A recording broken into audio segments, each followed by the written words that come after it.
네, 여러분 안녕하세요. 이승조의 팔로우 더 머니 기다려주신 시청자 여러분, 드디어 찾아왔습니다. 일주일 동안 정말 보고 싶었습니다. 저는 홍선혜입니다. 자, 팔로우 더 머니 주인공이시죠. 이승조 대표님, 다인경제 이승조 대표님부터 모셔볼게요. 대표님 안녕하세요. 예, 안녕하세요. 네, 9월 첫째 날이에요. 예, 네, 여름 다 갔네요. 예. 어떻게 9월 딱 되자마자 이렇게 귀신같이 찬바람이 불까요? 일단 다 네. 때가 되면, 어. 다 때가 되면, 그러니까 공포도 그 8월 20일까지 공포인데 그 딱 지나니까 시장이 또 생각지도 않게 시장도. 그러면 이게 이제 연속성이 있냐 없냐 이게 굉장히 큰 그렇죠. 화두겠죠. 맞아요. 전 연속성이 있다. 있다. 예. 오늘 결론부터 내주시네요. 이건 그러니까 연속성이 있다. 왜 그러냐면 이제 네. 이 단대를 이용해서 네. 또 요번 하락을 보신 분들은 현금화 시키려는 욕구가 굉장히 많으실 거야. 그렇죠. 아무래도. 네. 너무 좀, 이거 떨어지는 칼날 아니야? 그럼 이 정도 반등할 때 그래도 좀 빼야 되는 거 아니야? 라는 욕구가 사실 생기죠. 예, 그런 욕구가 굉장히 많겠죠. 그렇죠. 그러지 마세요.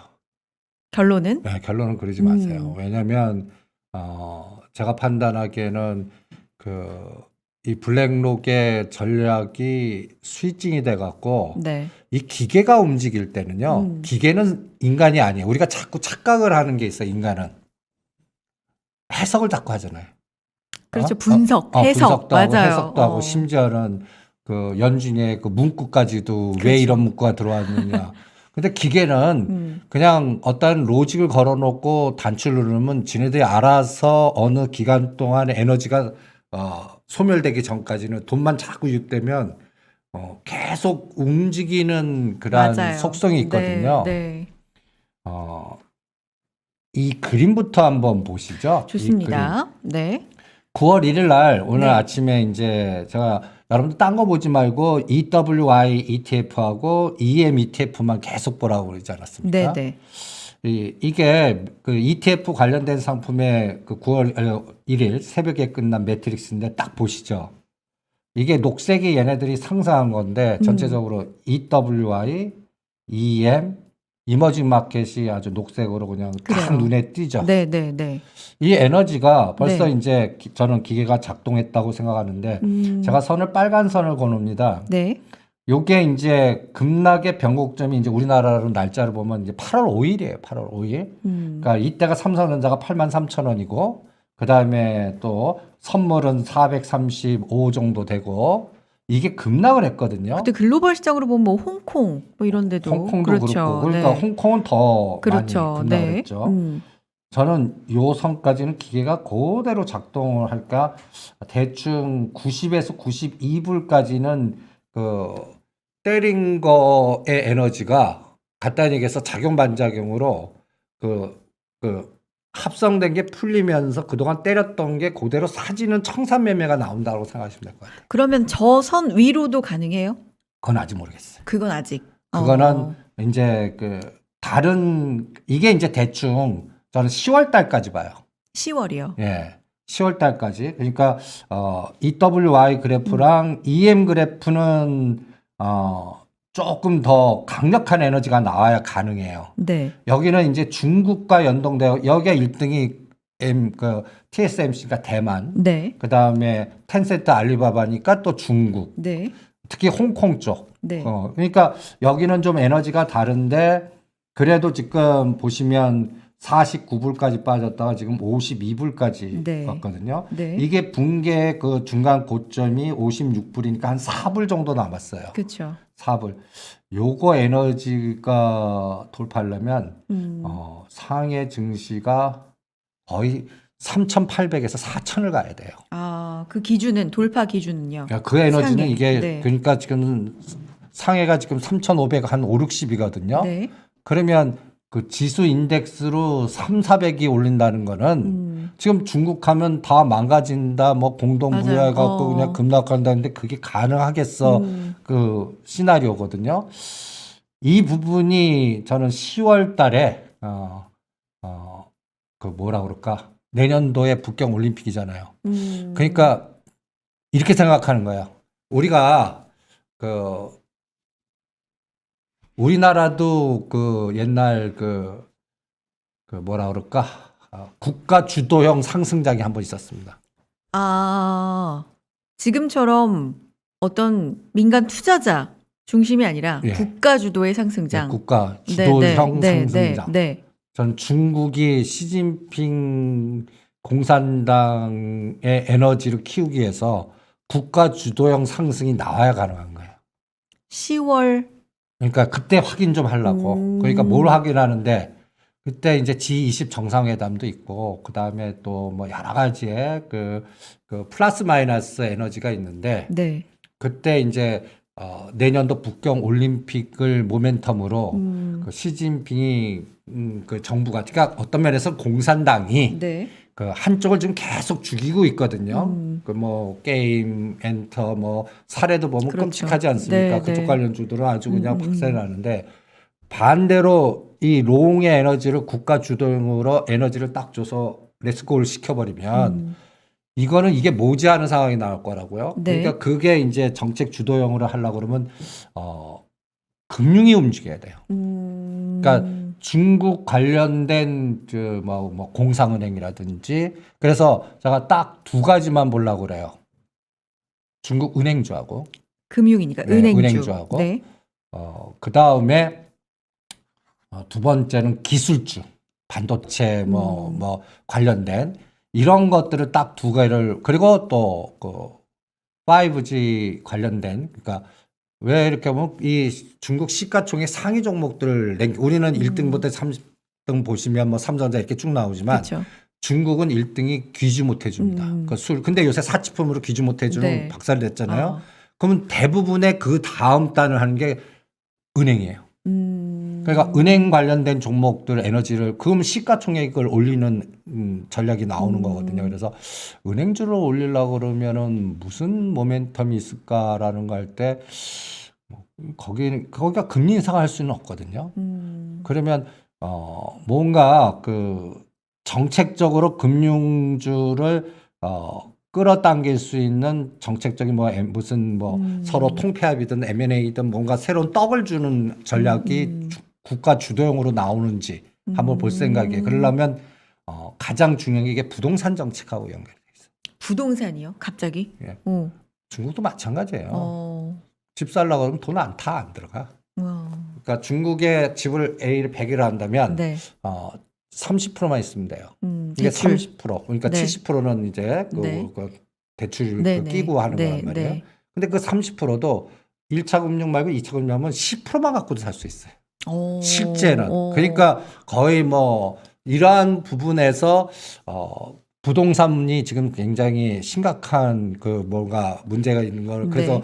뭐 헝다그룹이라든지 이런 노이즈가 있는데 이걸 국가 주도형으로 지금 시진핑 정부가 어떤 아이디어를 생각하냐면 네. 우리도 마찬가지로 그 공공임대나 뭐라 그럴까 그 주거용에서 그냥 분노의 영끌도 나오고 있잖아요.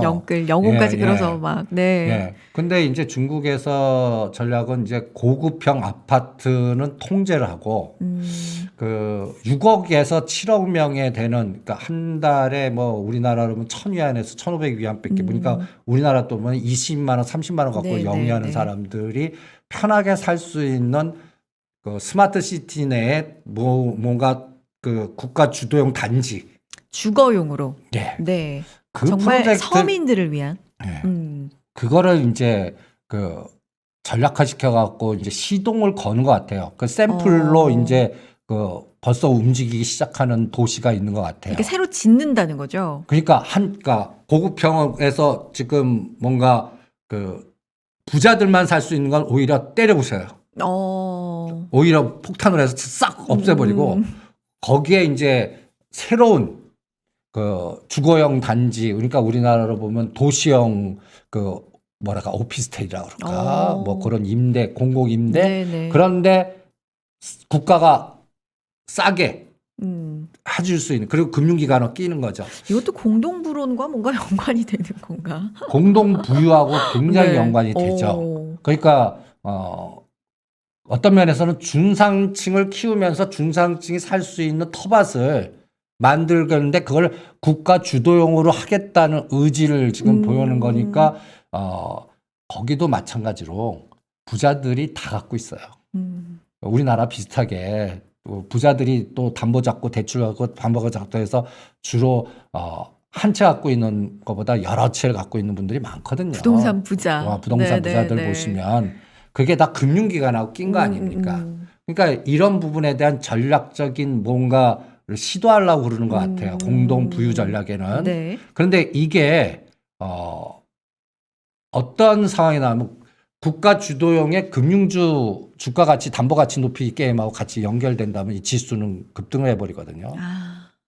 이거를 지금 저는 거기까지 생각은 안 했는데 저하고 그 옛날 그 홍콩 그 외국계 증권 같이 근무하던 애가 이런 전략이 가능할 것 같다라고 그래도 홍콩에서 시장 전략가로 지금 하고 있는데 시나리오 하나를 또 탁 얘기했어요? 던져주더라고요. 네네. 뭐예요? 그게 나는 지수는 중국은 못 간다라고 생각했었거든요. 네. 갇혔다. 저런데 어떻게 가? 네네. 그냥 공동 빈곤으로 빠지면 어떡해. 네. 뭐 이런 고민했는데 걔는 이런 분석을 하더라. 국가 주도 니네는 없었냐? 근데 우리 때도 제가 첫 그 대우증권 경제연구소 그때는 조사부였습니다. 그때 딱 들어왔을 때 어떠한 게 있었냐면 우리 각 증권사가 네. 뭐 300억, 500억 자본금에 그냥 거의 우리 동네 외국인도 별로 없었어요. 예? 그리고 그때 이제 그때 한 대우나 LG전자는 그때 금성 300원, 500원 했어요. 금성. 옛날에 금성. 네. 상한가가 15원, 10원, 15원. 막 그래서 언제예요? 언제예요? 80년대. 오래됐다. 85년에서 87년 사이 대우증권 800원. 우와. 몇몇가 1,000원인데 그런 시절이 있었습니다. 그런 시절에 그때 이제 재무부가 네. 증권사 대형화 전략 위해서 이제 조인트를 깐 거죠. 무조건 3,000억 만들기. 뭐 일단은 뭔가 하려면 대형화해야 될 거 아니에요. 네네네. 3,000억 만들어 갖고 뭔가 시장 사이즈를 키우자라고 해갖고 명령이 내려온 거예요. 그래서 제가 그거를 명령 내려온 걸 이제 신입사원이니까 그때는 이걸로 밀었습니다. 그 뭐예요? 그 있잖아요. 뭐예요? 이 자판이 이런 게 없으니까 네. 먹으로 해갖고. 어머 진짜로. 예. 그거를 제가 이제 조사부에서 자료 선배님들이 써서 만들어주면 제 일은 그때부터요. 그 여직원이 해서 이렇게 그걸 뭐라고 그러는지 하면 먹으로 밀어갖고 그거를 각 행랑에다 증권사 그때 한 지점에다가 다 뿌려주는 일을 하면서 아니 설마 이 제스처가 먹일 줄은 몰랐어요. 그런 시절이 있었습니다. 이게 뭐 갑자기 호랑이 담배 피던 시절이 나는데 그때 부장님한테 물어봤어요. 네. 이게 가능합니까? 300인데 300. 근데 제 조인트를 까시더라고. 아이고. 이걸 믿냐 임마. 그 기존에 계신 분들은 근데 저는 믿었어요. 왜냐하면 순진한 신입사원. 아무것도 모르는데 네. 정부가 하라고 그러니까 네, 믿었단 네, 말이에요. 네. 그래서 한번 생각을 해본 거예요. 네. 증권사가 800원인 지금 대우증권인데 네. 액면가 그때 이제 대우증권이 어떤 또 하면 그때 제가 장교 갔다 월급이 기본 사람들은 30만 원인데 5만 원을 더 줬습니다. 35만 원. 우와. 예, 큰 거네요. 툭하면 네. 대우그룹은 5만 원, 10만 원은 가전제품을 줍니다. 근데 그때 지금 난리 나죠. 그때는 그게 당연하다는 듯이 이제 그런 세상이었는데 계산을 해봤어요. 네. 아니 300억이 3천억 되면 10배 가는데 네. 예? 그 에너지에 이 주가가 그러면 제가 그래서 800원짜리 대우증권이 못 가도 3,000원을 간다. 제가 계산해 봤어요. 3,000원을 가갖고 그러면 증자를 몇 번 하고 임상 이렇게 10배까지는 아니어도 예. 못 가도 예, 못 가도 3,000원. 그게 얼마 간지 아십니까? 얼마 됐어요? 58,000원. 와. 58,000원. 오. 그리고 증자를 한 20번 해요. 유상, 무상, 유상, 무상, 유상, 무상. 우와. 그런 시절이 있었는데 그게 딱 오버랩이 되더라고요. 되게 우리 팔로우 더 머니 안에 새로운 코너 같아요. 라떼는. 라떼는 말이야. 와, 오, 그런 예. 시절이. 예, 그런 시절이 근데 있었습니다. 오버랩이 되면서 예. 그래서 네. 그 전략이 시도될 거라고 그러더라고요. 국가 주도형. 음, 우리도 그런 시절이 있었거든요. 음. 그래서 요번에 네. 두 가지 에너지가 있어요. 네. 블랙록이 주도하는 그 머니 게임 시장 네. ETF. 근데 이것도 여러분들 그 동전의 앞면이 있으면 뒷면이 있는 겁니다. 블랙록이 중국 때문에 정책 때문에 지금 한쪽은 어마무시하게 터져 있는 게 있어요. 지네들 포트에 갖고 있는 것 중에 갖다 예를 들어서 그 교육 관련주들 네네. 요번에 고점에서 그냥 90% 빠진 거 있죠. 그걸 못 팔았어요. 아이고. 아직도 들고 있는 게 얼마나 굉장히 많아요. 그럼 그쪽은 마이너스잖아요. 그렇죠. 그러니까 얘네들이 지금 돌아다니면서 판 벌리는 게 이거 해지 전략이에요. 계속. 어떻게든 메꾸고. 메꾸고 네, 뭐하고 네. 하고. 그런데 재미있는 거는 블랙록이 우리나라 삼성전자를 5% 갖고 있습니다. 이제 그 전략도 한번 생각을 해보시라는 얘기예요. 오늘 그래서 제 화두는 네. 매도자의 시각.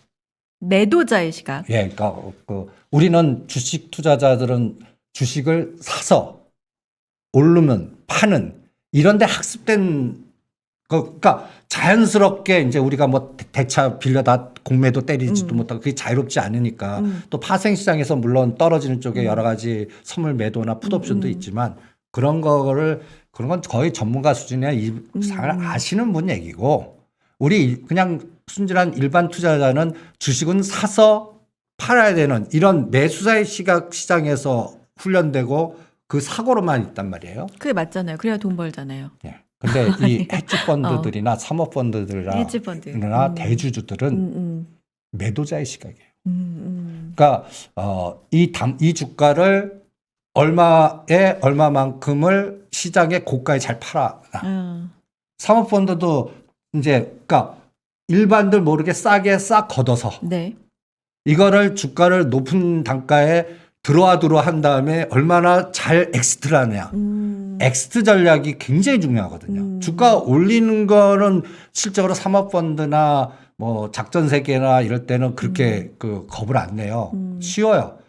고가에 잘 팔고 나오냐가 이게. 그러니까 갖다 해서 가장 우스운 그 작전 샘플 지가 올리고 지가 다 떨어뜨려서 마이너스 나는 그런 경우도 있거든요.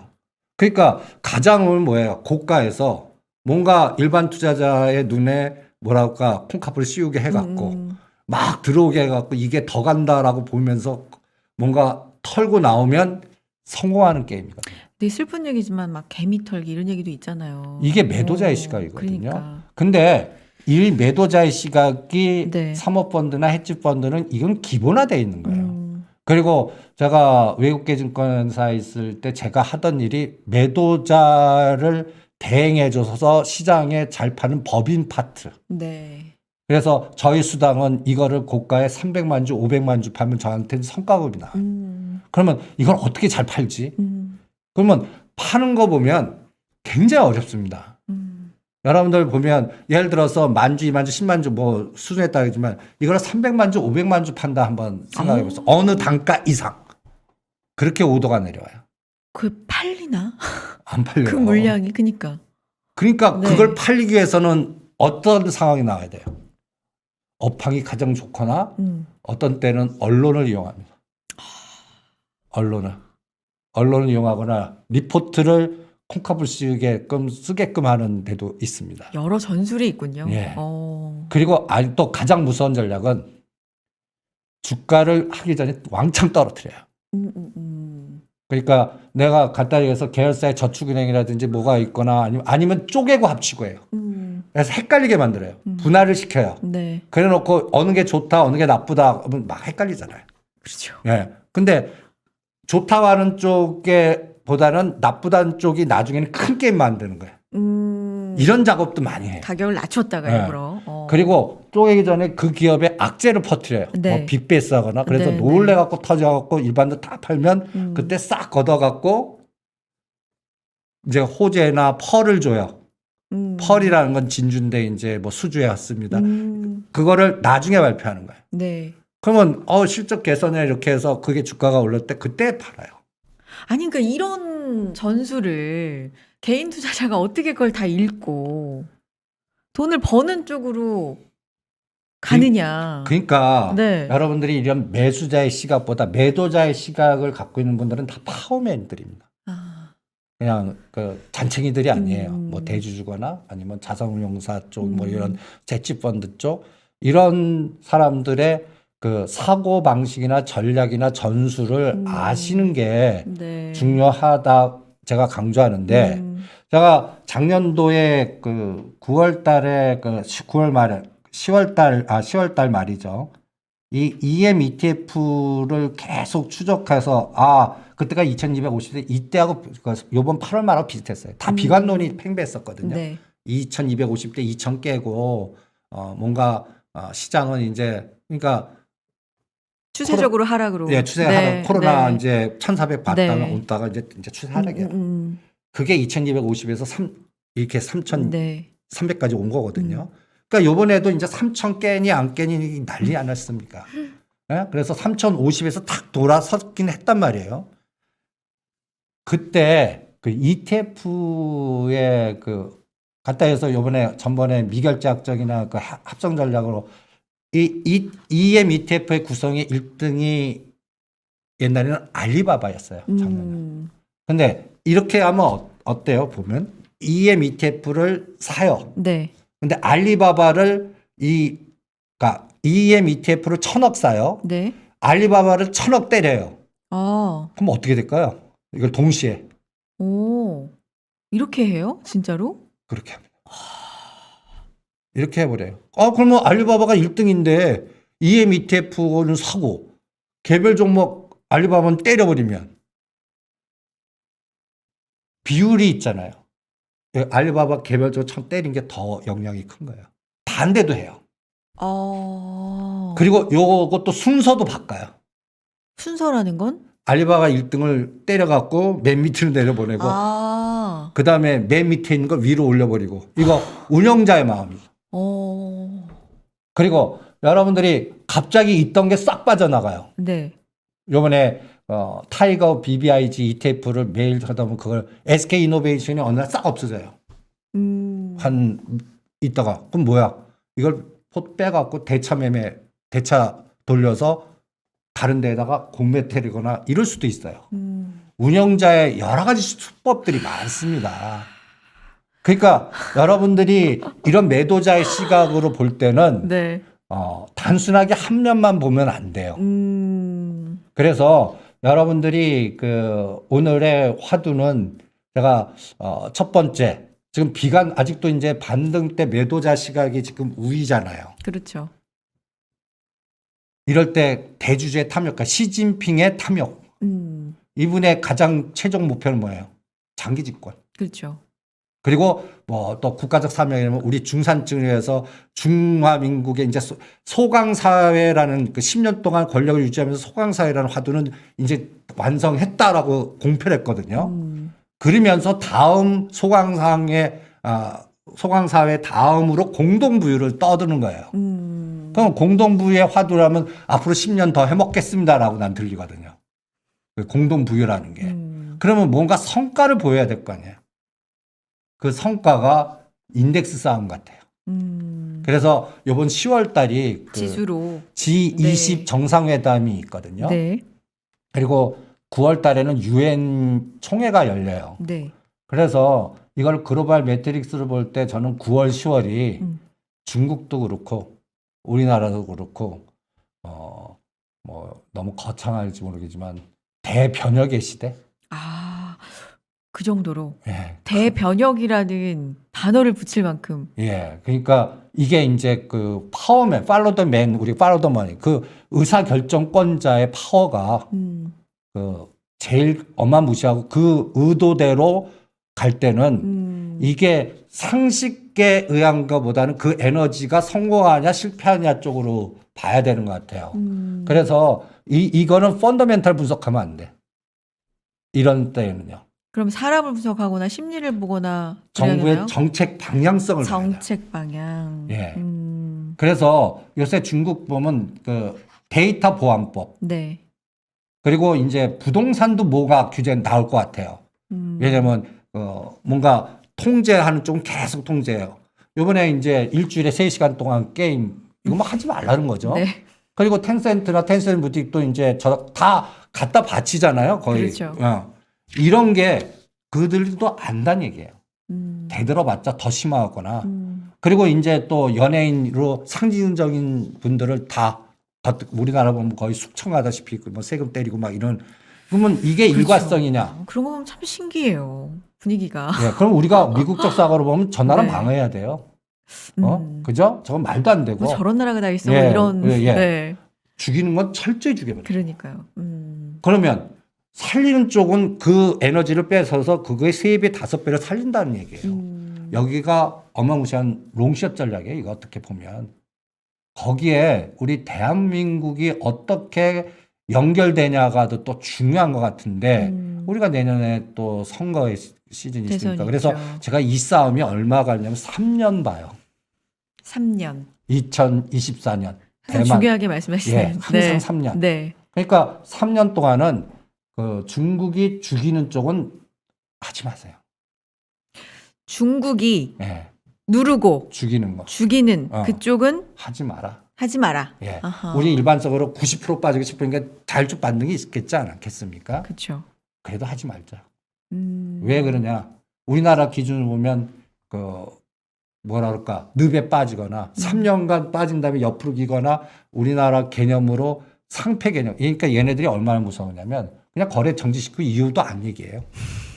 그 1년이든 2년, 3년이든 그냥 묶여버려요. 너무 오랫동안 고생할 수 있으니까. 지금 보리협음이 그래요. 아하. 가장 큰 우리나라의 그 전 세계 태양광 쪽에 네. 1등 회사거든요. 네. 보리협음 거래 정지시키고 이유도 안 돼요. 우리 시장 같으면 그럴 수가 없잖아요. 없죠. 그러니까 그런 세상에 투자를 쌓은다는 얘기는 그러면 이제 중국 투자는 절대 하지 않겠어. 이런 시각 요번에 이 상황을 보시면 그런 느낌들이 굉장히 많이 있을 겁니다. 저는 오히려 인덱스 지수 이제 땡기기 게임 하는지 인덱스 사자. 그다음에 중국 정부가 중심이 돼서 한쪽 죽이면 그 에너지를 갖고 올리는 게 있거든요. 그러니까 다 죽이는 게 아니라 시소처럼 한쪽을 풍선처럼 누르면 튀는 일부러 또 더 크게. 올리는 그런 분야가 그게 분명히 있다. 통치 전략인 것 같아요. 시진핑의. 음. 그게 뭐냐? 우리나라면 히든 챔피언. 우리 기술 강소기업. 네, 네네네. 그런 히든 챔피언을 막 해보는데 그게 다 기술, 에너지. 그리고 거기에 제가 왜 요번에 아이디어 M&A가 들어가요. 어허. M&A. 네. 그러니까 뭐 우리나라 기업 중에 또 이게 또 그 은행을 키워갖고 M&A 들어오는지도 이게 이제 보이지 않게 지금 보면 저는 금융전쟁이 일어난 거예요. 그러니까 중국계 자본, 미국계 자본 이런 것들이 우리나라 충돌해갖고 지금 요동을 치는 전 세계적으로 요동을 치는 과정에서 우리가 그냥 옛날에는 총칼 듣고 그냥 전쟁에서 그냥 사람의 생명도 가갖고만 그러잖아요. 근데 지금 금융전쟁은 저는 더 쌀벌한 것 같아요. 왜냐하면 그게 뭐라 그럴까 녹아난다고 한쪽에 잘못 걸려갖고 하면 갖다 해서 나의 그동안 벌었던 자산이나 또 레버리지 시키면 또 여러 가지에 그리고 날 믿고 이게 가족까지 에너지가 마이너스가 되거든요. 네. 그러니까 지금 시장은 만만한 시장 같지가 않아요. 그러니까 어떤 거에 롱에 치고 어떤 거에 쏘에 따라 내 투자 인생의 갈림길이 이걸 편차라고 그럴까?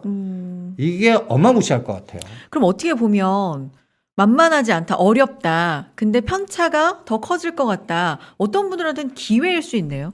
잘만 이용하면. 그렇죠. 음. 기회일 수 있고 그 에너지를 보는 게 굉장히 중요한데 여기에서는 저는 가장 정부의 정책을 따라라. 가장 강조를 지금 하고 네. 계세요. 정부의 정책을 따라라. 그냥 요건 뭐예요? 대표님 지금 그래서 띄우신 네, 자료. 어떤 게 따라가는지 모르잖아요. 그렇죠. 그럴 때 저는 어떤 이벤트가 딱 들어올 때 2,000개 종목의 플러스 마이너스 에너지가 어떻게 배열하느냐. 지금 저게 종목이에요? 이게 이제 종목에 갖고 있는 2,000개 전체 상장돼 있는 종목을 이렇게 하나의 그 연결돼 있는 구조로 해놓고 잭슨홀이라는 그 공포 여러 테이프를 딱 쳤는데 어떤 건 올라가고 어떤 건 떨어지는지 2,000개를 여기다 쫙 나열해 보는 거예요. 뭔가 외부 변수가 왔을 때 네, 저 2,000개가 네. A, B, C, D, E, 여덟 F, 가지 G, 세상. H. 오. 8가지 세상. 네. 이건 기준을 25도, 45도, 그다음에 63점 몇 도 하면 이게 이제 비율로도 계산이 되거든요. 이렇게 나눠요. 그래서 우리나라도 어떻게 배열됐냐 딱 보는 거예요. 그러면 이렇게 배열됐어요. 여기 보면 8월 요거는 8월 5일부터 그 이거 잭슨홀 때까지 이걸 데이터가 이제 제가 분석했던 기준이 8월 30일인데 네. 이거는 계속 떨어졌던 세상입니다. 계속 떨어졌다 좀 대반응. 이때는 SK 바이오사이언스, 아시아나항공, LIG 넥슨, 하나 그리고 뭐 이런 것들이 샘플링이 돼요. 그냥 네. 종목만 봐요. 네네. 그런데 이제 8월 20일 바닥 찍고 딱 지금 대반등 주는 그런 코스에서 SK 바이오사이언스나 삼바는 빠져나가고 그러네요. 아시아나항공, KCC, OCI, 효상첨단소재, 현대로템, 현대위아 이 종목만 따면 여기 이 속성이 딱 나와요. 뭐냐? 위드 코로나. 수소 인프라. 수소, 항공. 항공, 네. 수소 인프라, 네. SOC. 네. 이런 게 딱 정책적으로 딱 그 종목들만 이렇게 딱 해서 나와요. 그러면 요거에 계속 연속성만 보면 되는 거야. 수소, 위드 코로나, 그다음에 건설 SOC. 네. 벌써 딱 보면 우리나라 정책 팔로더 그 에너지가 딱 네. 보이는 거 아닙니까? 요번에 예산 대규모 예산 딱 놓고 그 예산 돈 들어가는 거 그렇죠. 흘러가고 벌써 시장의 방향은 이렇게 알려주는 것 같아요. 그리고 지수 따는 이제 삼성전자, SK하이닉스를 어떻게 하냐가 결정을 하겠죠. 그렇죠? 그렇죠. 예. 삼성전자, SK하이닉스 얘기도 조금 더 집중적으로 해주시면 좋을 것 같아요, 대표님. 제가 삼성전자는 일단 어제였나요? 외국인 매수 들어왔죠. 매수가 네. 이제 들어온다 그랬죠. 깜짝 놀랐어요. 네. 오. 계속 들어올 거라고. 그러니까 8월 10일부터 18까지가 어마무시하게 때렸단 말이에요. 그렇죠. 뭐 400만 주, 1000만 주, 2000만 주, 3000만 주. 네. 제가 태업을 다시 감기면 그게 반대로 수량의 조절은 있겠지만 뭐 이제 8월 30일 날 470만 주 딱 들어왔습니다. 네. 저는 이게 1000만 주도 볼 거다라고 봅니다. 하루에. 그러면 시각이 막 이게 뭐지? 아니야. 올라가면 팔아. 올라가면 팔아. 올라가면 팔아. 하는데 여기서 갑자기 외국인이 1000만 주, 심지어는 2000만 주 돌아와 보세요. 돌아온 외국인. 왜 사는데 쟤네들? 해석하려고 난리칠 거 아니에요. 그렇죠. 그 해석하지 말고 기계가 아까 판 거 그냥 다시 껴넣는 건데 우리는 또 인간이 또 해석할 거 아니에요. 그게 만약에 83,000원이라는 수치, 요번에 공격했던 수치를 어디다가 삼성전자 그래프 어딨냐? 나와주세요. 예, 삼성전자의 심리가 바뀌는 선을 하나 딱 보겠습니다. 네네. 저는 이 선이라고 봐요. 자료가 여기 보세요. 많아서. 네. 요번에 떨어질 때 이제 8월 10일 날 전번 시간에 우리가 공부한 거예요. 여기서 붕괴시키면서 급락시켜갖고 이 급락의 공포를 받지 않습니까? 그래프 참 무섭네요. 그 다음 그래프. 차트가 참. 네. 8월 20일 치고 이제 어저께 아니면 이게 하루에 그냥 10포인트 그냥 와 이런 장대 양봉을 그러니까 이거 하나 보니까 사람의 심리가 확 내려오고 이게 뭐지? 진짜 어제는 뒷심도 좋았어요. 그죠? 진짜. 예. 네. 그러면서 현물에서 1조를 사요. 그러게요. 이제 돌아왔나? 그러니까 이제는 여기서는 이제 저하고 똑같아요. 물의 반 정도 왔으니까. 이게 더 아니야. 이제 됐어. 뭐 요거 비슷한 개념은 해석을 어떻게 하냐. 네네네. 그래서 아직은 대반등 때 현금 만들어라가 그리고 요번 반등은 기술적 반등에 불과해.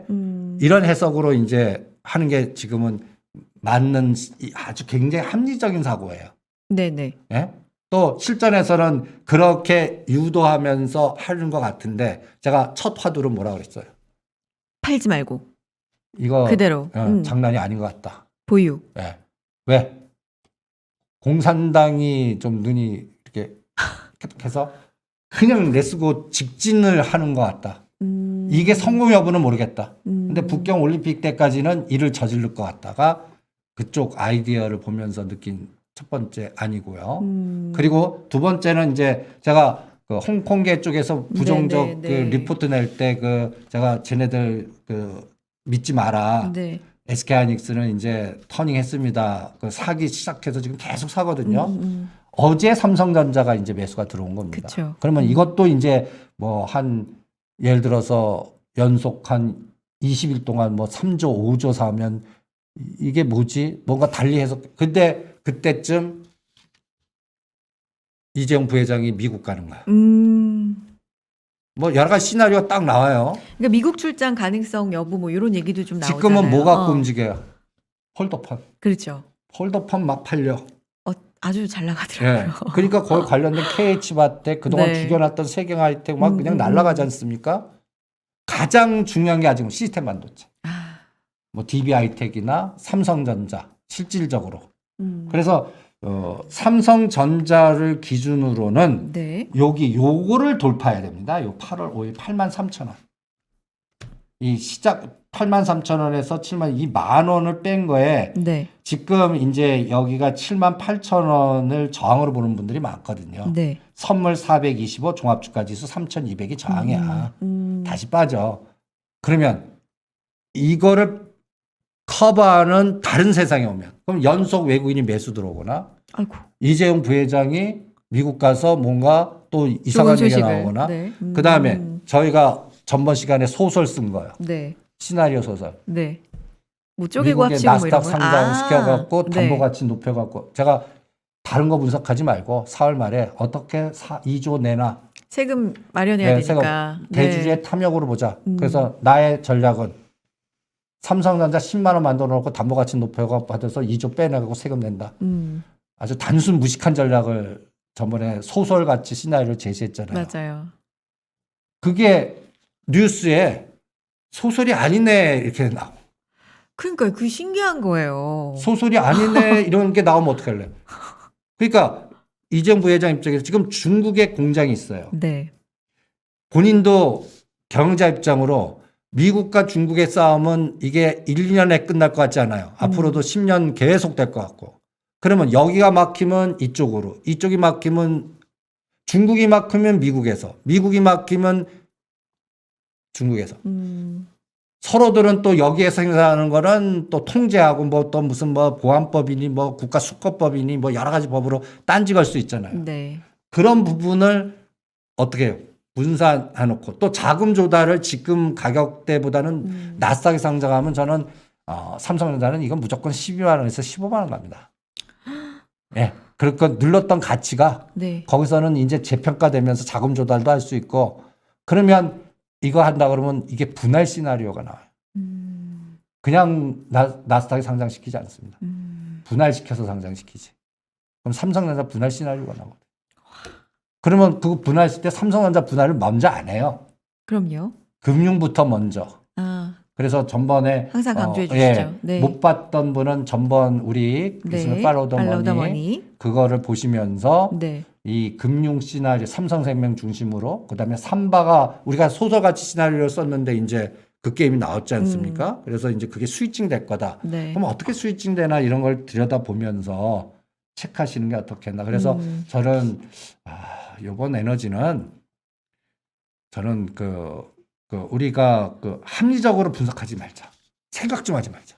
기계가 그냥 그냥 하는 기계로 거라고. 느끼자. 제가 어떻게 느끼냐면 매일 네. 300만 원씩 양 방향으로 계속 넣어봅니다. 넣어봐요. 그러니까 간단하게 100만 원 기준으로 어저께 급등한 그 저점에서 어떤 느낌인지 아십니까? 100만 원이 1000만 원 됐어요. 한쪽 100만 원은 제로 됐고. 이렇게 이게 이제 느끼는 거 아니에요. 네. 수치 딱 놓고 그러니까 이게 느끼는 거 아니에요. 네, 계속 네. 계속 느껴봐요. 오늘도 보면 뭐 지금 올랐으니까 기술반대 불가해서 뭔가 흔드는 에너지인데 쉽게 꺾이지가 않아요. 중국도 마찬가지예요. 중국이나 홍콩도 지금 쉽게 꺾이지가 않아요. 그래서 이게 뭐지 하고 지금 계속 추적을 해볼 생각. 언제까지? 네. 9월 9일까지 일단 9월 9일이 선물 옵션 동시 만기면서 네. 또 구구절이라고 북한 건국 기념일이고 또 요때 전후해서 뭔가 이재용 부회장 그 미국 출장 일정이 나오나 요새 그런 떡밥 기사들이 자꾸 나오더라고요. 그런 거. 그 다음에 또 하나는 지금 북한이 핵 영변 무슨 뭐 가동시킨다고 막 하는데 그 미국의 그 결정권자들은 그 상관없이 대화하자 자꾸 그러고 어저께가 또 중요한 날입니다. 어제 예. 8월의 마지막 날이요. 8월 마지막 날. 또 이게 이제 빅데이터예요. 무슨 네. 날인지 아십니까? 미국이 북한 여행하지 마 안겠던 딱 그날이에요. 그러면 9월 여행 금지. 1일이면 네. 이걸 연장해야 되거든요. 네. 공안. 아직 아무것도 안 해요. 이거면 20도 넘어서 이제 여행 가능하게 해줄래나? 이것도 들여다볼래요. 요게 제가 얘기한 바퀴벌레 이론. 바퀴벌레. 이런 징후들이 하나씩 나오고 앞으로 그쪽에 에너지들이 우글우글 나오는 네. 이런 상황이 계속 이렇게 나오는 게 저는 이게 그냥 그래서 나는 블랙록이 삼성전자 5% 갖고 있는 거와 그 다음에 이재용 부회장이 이제 그 상속세 어떻게 내나 네. 이 두 가지. 그러니까 간단히 얘기해서 탐욕으로만 보겠습니다. 시진핑의 탐욕, 이기심. 그 다음에 우리나라 대통령의 탐욕, 이기심은 뭘까? 할 때는 남북 판문점 그 회담을 끌고서 뭔가 유종의 미를 얻으려고 하는 최종의 목표. 그러니까 뭐 어쨌든 당연히 바랄 수 있는 시나리오, 목표, 방향성이겠죠. 그 방향성으로 네. 유엔 총회를 할 거다라는 점. 네. 그러니까 오죽하면 유엔 사무총장이 DMZ 평화공원 우리 대통령이 제시한 거 합리적이고 좋다라고 그 유엔 사무총장이 얘기하는 게 그냥 그분이 생각해서 했겠습니까? 그 벌써 거기에 뒤에는 뭔가 로비도 있을 거고 이런 써준 사람이 이렇게 딱 갖다 줬겠죠. 이런 상황도 딱 본다면 그래서 9월 달이 네. 저는 그래서 제목을 대변혁의 9월. 바람. 그러니까 우리가 노출된 정보보다 네. 앞으로 나올 거. 그래서 살짝 가려져 있는. 네. 네. 그래서 제가 환율 1,180원대 네. 뭐 이 채권 하시는 분이나 이런 분들 그 펀드 면 1,200원 넘어가고 불안하게 보시더라고. 나는 그냥 딱 1,180원대. 또 안정되고 있잖아요. 네, 실제로. 그리고 네. 워낙 강세된다. 이유는 지나가니까 이게 이제 제가 전번에 양궁 선수들의 오관역 그러니까 오관역. 네. 근데 이 오관역의 편차가 그 사이에 바람의 방향이나 비나 이게 해서 나중에 보면 이게 이 오관역 했지만 이게 정으로 딱. 그러니까 오조준 좀 네, 조준을 오조준. 일부러 잘못하는 거죠. 그러면 그 가는 사이에 네. 변화의 그것까지 다 생각을 하는 거죠. 아하. 저는 9, 10월 달이 우리가 투자 전략을 세울 때 오조준이나 오관역 전략 같이 현재 나오는 데이터보다 앞으로 나올 것까지 시나리오를 짜서 이게 어떤 방향으로 갈 건가까지 얼마나 어렵습니까? 그러니까 이렇게. 응? 어렵고 네. 근데 또 그게 하나 둘 맞아 들어간다면 희열도 엄청 날 것 같고 그러니까 그런 생각이 그거에 들어요. 따른 성과의 네. 편차가 굉장히 심하겠죠. 그렇죠.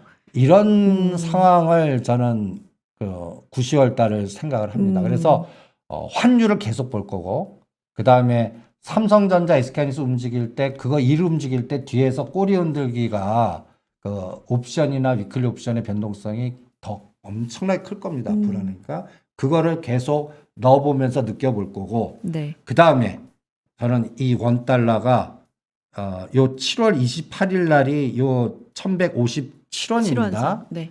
요 날이 이제 북한이 통신선을 끄는 날에 이제 공격 들어가서 8월 10일 해서 이때부터 삼성전자를 그냥 1,000만 주, 3,000만 주 때렸다 해서 요 때가 제일 공포죠. 1180일은 8월 20일. 아, 그렇죠. 그러면서 요 7월 28일 요게 딱 왔습니다. 계속 그래서 환율에 집중했는데 다행히 최근에는 좀 안정세인데. 그러면 여기서 네. 10원짜리 음봉 하나 두들겨 맞으면 얘기가 달라지겠죠. 아, 10원짜리 음봉. 그러면 10원짜리 강세.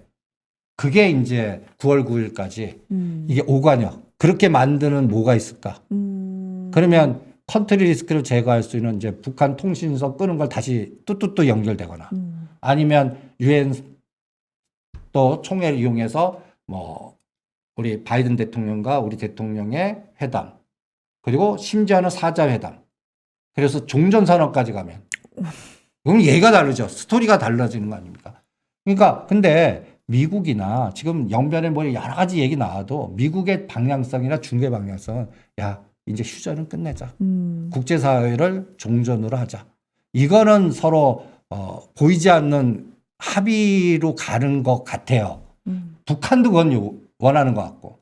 그래서 종전한 다음에 거기서 이제 여러 가지 투트랙 전략을 쓸 것 같거든요. 경제는 경제로. 그러니까 중국은 이제 그 흑묘백묘의 그 선불원에서 이제 공불원으로 갔다면 북한은 이제는 선불원으로 가야 돼요. 북한은 이제 그 정책을 이제 해야 되는 입장이에요. 그러니까 아직 뭐 흐름은 모르겠지만 방향은 그렇게 돼야 된다라고 그렇죠. 보시는. 그러면 제가 그 가장 그 단순하게 보는 이치가 있습니다. 막힌 거는 뚫린다. 그러니까 언제인지 모르겠지만 저 남북 간의 이 막힌 부분은 지금 50년이란 전쟁에서 이제 휴전하고 뭐인데 지금 거의 60년이란 이 에너지임은 이게 막힌 거는 뚫리게 돼 있습니다. 근데 어떤 방식으로 뚫리냐가 이제 중요한데 그렇죠. 이 과정이 앞으로 딱 3년이 딱 또 남북 간에 어떠한 방향성을 결정하는 그런 흐름이 되지 않을까라고 생각하는데 저는 우리 이렇게 보면 우리 보수단체들이 네. 우리나라 국군들을 너무 우습게 보는 것 같아요. 우리 국력이라든지. 무슨 뭐 바지, 북한 옛날에 팀스프리 훈련 때 북한의 에너지가 얼마죠? 비행기 뜨면 같이 떴어요. 지금은 그 에너지가 없어요. 그러니까 오죽하면 핵보다 단추 갖고 겁주겠습니까? 쟤네들 그건 누르는 순간에 다 망하는데. 그러니까 결론은 그 쓸 수 있는 에너지가 없는 거예요. 같이 그 팀스 기동 훈련할 수 있는 에너지가 없는 겁니다. 그리고 가장 중요한 거, 우리 자영업자들 굉장히 고통스럽지 않습니까? 그렇죠. 지금 특히나 우리나라 우리 대한민국의 그나마 이 상태 경제력에서도 이렇게 자영업자들이 죽으려고 그러는데 북한은 어떨까요? 거기는 이미 아사지정이라고 좀 봅니다. 왜냐하면 걔네들이 끌고 올 수 있는 게 노동력을 그러니까 중국에 가서 무역을 하거나 뭐 하거나 했는데 1년 반 동안 그걸 못한 거예요. 네. 그러니까 내부적으로도 지금 부국을 할 겁니다. 그러면 이걸 통치 전략으로 쓰려고 그러면 어떻게 해야 돼요? 이게 공포 정치로 끌어낼 상황이 아니거든요. 그러니까 요게 저는 9월 달, 10월 달에 이게 뭐라 그럴까요? 그래서 대변화, 대변혁 요거의 시점이 아닌가. 이거는 뭔가 글로벌 매트릭스의 파워 게임의 어떤 에너지에 의해서 판단해야지. 네. 이거를 그냥 우리가 그냥 주당 EPS의 기업 이거 갖고 판단할 상황이 아닙니다. 그걸로는 예, 좀 예. 무리가 있다. 예. 9월 9일 말씀해 주셨는데 마침 또 대표님 9월 8일에 우리 또 방송하잖아요. 8일 날 방송 있습니까? 8일. 그러니까 다음 날 9월 9일이니까 그때 또 여러분 놓치지 않고 들어오셔서 시장 이야기를 좀 함께 해 주시면 좋을 것 같고, 이거 뭐 좀 지나간 얘기지만 중국하고 미국하고 분쟁이 계속된다. 진짜 그런 것 같아요. 사실 코로나로 이게 덮여서 그렇지 몇 년 전만 해도 시장에 계속 나오는 뭐 단골 이슈는 미중 무역 분쟁이었잖아요. 이건 뭐 쉽게 끝나지 않고 뭐 계속되고 그런 부분도 좀 체크를 해볼 필요가 있다. 자, 서서히 지금 한 5분, 4분 정도 남았어요, 대표님. 마지막으로 오늘 또 어떤 말씀으로 마무리해 주실까요? 일주일 동안 어떤 걸 지켜보면서 핵심 전략 어떻게 가져가 볼까요? 일단은 쉽게 나오지 마라. 팔지 마라. 그래서 네. 쉽게 나오지 마시고 시가상위 종목도 이번에 급락하신 분은 그냥 저는 연말까지 매매하지 말자. 매매를 하지 말자. 네, 묻어두자. 사지도 말고. 어떤 게 먼저 가고 어떤 네. 게 샀다는 전제에서. 샀다는 전제에서. 네. 그러니까 저는 생각보다 큰 에너지가 들어올 거다. 그리고 이제 우리가 매일 네. EM하고 EW를 사진 찍어 놓자. 지금 하시는 것처럼 예. 계속 그러면 지금 데이터를 업데이트 하시잖아요. 네. 요거하고 똑같아. 제가 7월 2일 날 네. BBIG 뉴딜이라는 우리 그 배터리 관련된 바이오 관련된 우리나라의 가장 핫한 ETF 여기에 이제 관련된 타이거 ETF의 이 순위가 1등이 카카오, 5등이 넷마블, 6등이 카카오 게임즈입니다. 이때 이걸 매일 사진 찍어 보니까 요걸 사는데 개별 카카오를 때려요. 이게 왜 그러지? 그러니까 요거 뭔가 작업을 할 것 같다 그래서 카카오 때리고 카카오 게임즈를 사자라는 전략. 이게 이제 순위 바뀜이 있나? 옛날 알리바바 때리고 TSMC 땡기듯이 이렇게 됐습니다. 20일 날. 그러니까 카카오 게임즈. 분석을 그렇게 하면서 좀 이상하다. 예측을 하면서 예의주시하다 보면 예의주시다 뭐 매일 사진 찍어 보면 네. 이게 트렌드 그리고 비율도 변해요. 어느 걸 집중하고 어느 걸 빼고 요런 거 같이 EWI 그 블랙록이 운영하는 거. 네. 그다음에 삼성전자의 매매 추이. 그리고 그게 환율하고 연결돼 있고. 네. 그다음에 이제 그 북한발 변수들 네. 요런 것들 추적하고 그다음에 9월 달에 큰 이벤트들 요런 것만 추적하시다 보면 환율에서 이제 10원짜리가 이제 1,150원을 깨는 거죠. 그리고 어느 갑자기 삼성전자가 500에서 1,000만 주 자꾸 들어오는 거예요. 이게 뭐지? 그리고 이재용 부회장 스케줄 딱 나오고 그리고 진짜 그 정상회담이 이루어지고 이러면 또 얘기가 이게 뭐지 이게 세상이 또 이상한 또 변수로 갈 거 아니에요? 그리고 G20이 10월 달에 있습니다. 네. 그럼 G20에서는 저는 시진핑하고 바이든하고 만난다에다 배팅을 합니다. 왜냐하면 시진핑이 요구할 거라고 봐요.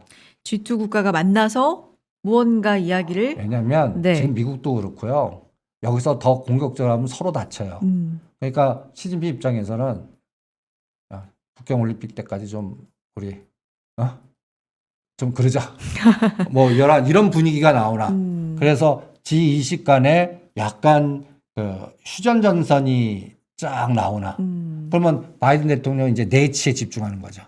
그래서 우리 삼성전자나 현대차나 막 들어와 해갖고 빨리 일자리 창출하고 공장적 돈 갖고 40조 약속했잖아. MOU 뻥치지 말고 진짜 들어와.